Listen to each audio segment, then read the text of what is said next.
Hi, my name is Rocco Galati. I'm the Executive Director of the Constitutional Rights Center, or the CRC as we refer to it.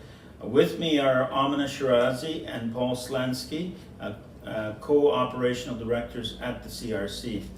The CRC was incorporated in November 2004.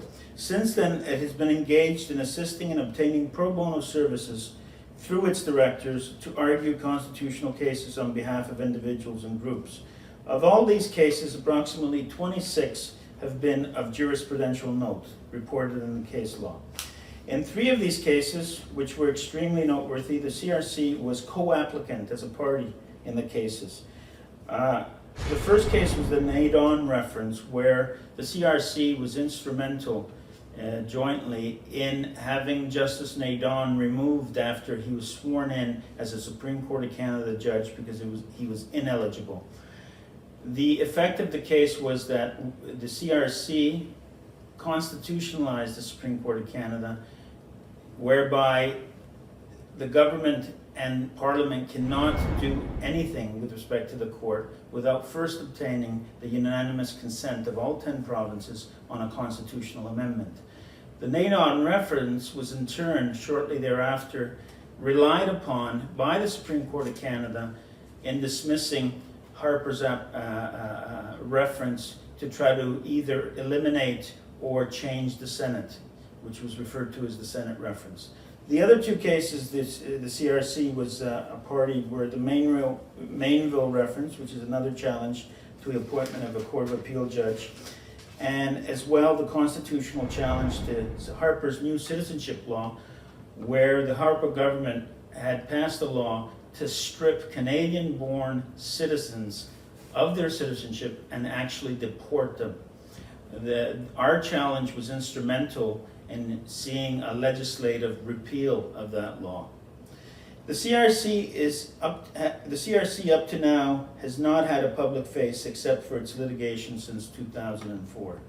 In the context of the COVID-19 and its challenges, the CRC is coming out of self-isolation to announce the launching of its website, YouTube, Twitter, and other social media platforms in order to inform and assist Canadians in the upholding of the integrity of the Constitution and their constitutional rights.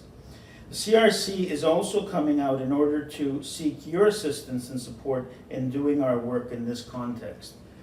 In the context of the COVID-19, the CRC is assisting and in other cases will be taking charge of litigation with respect to the COVID measures themselves, such as masking, social distancing, self-isolation, school measures on return to the classroom, as well as the possibility of mandatory vaccines if one is developed.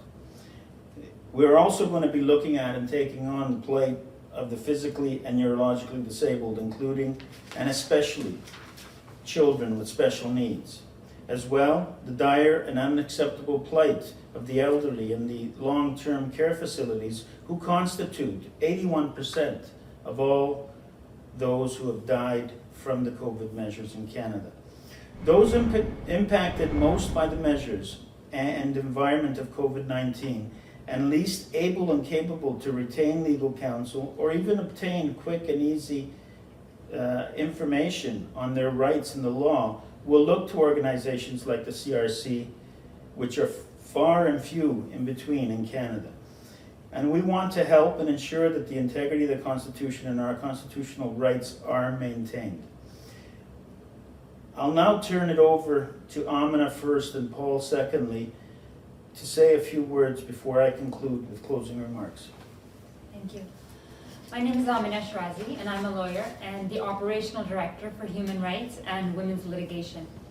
The current COVID environment has thrust the most vulnerable and historically disadvantaged groups into dire circumstances. They are the most economically precarious and isolated. Refugees and immigrants without status are in economic and status limbo. They do not receive the COVID measure benefits rolled out by the federal government. Violence against women and children have escalated in Canada.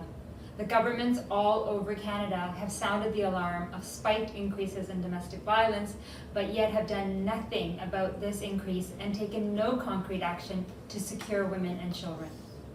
The third group are adults and children with disabilities. They have been completely overlooked and have suffered immensely due to the COVID measures and restrictions. Masking bylaws have valid exemptions, but these exemptions are not being respected. And when complaints are made to the Human Rights Commission, the Commission itself, like those breaking the law and violating the rights of the disabled, with respect to not accommodating by adhering to the exemptions, wrongfully advise the disabled that human rights laws do not apply to discrimination based on disability in the context of masking. The basic human rights violations of the most vulnerable need to be systematically challenged by court action, and we are looking for your support to do so. Paul? Hello, I'm Paul SLANSKY. I am the Operational Director for Criminal Matters. I am a criminal and constitutional litigator. I was counsel for the CRC in the 3 cases. The CRC was a party or intervener on, the NADON case, the MAINVILLE case, and the Citizenship Act case that Rocco mentioned.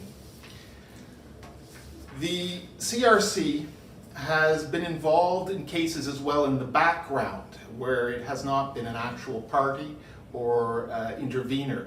And in that way, the CRC has been engaged in a number of issues in the criminal context, such as the refusal by legal aid to provide funding for counsel in criminal and extradition cases, the abusive conduct and policies of the Crown and the Correctional Service of Canada in the administration of sentence, compensation for those who have been acquitted of offenses, criminal offenses, as well as the process whereby judges are held accountable, often arising, and in a couple of cases that we've dealt with, arising in the criminal and quasi-criminal context.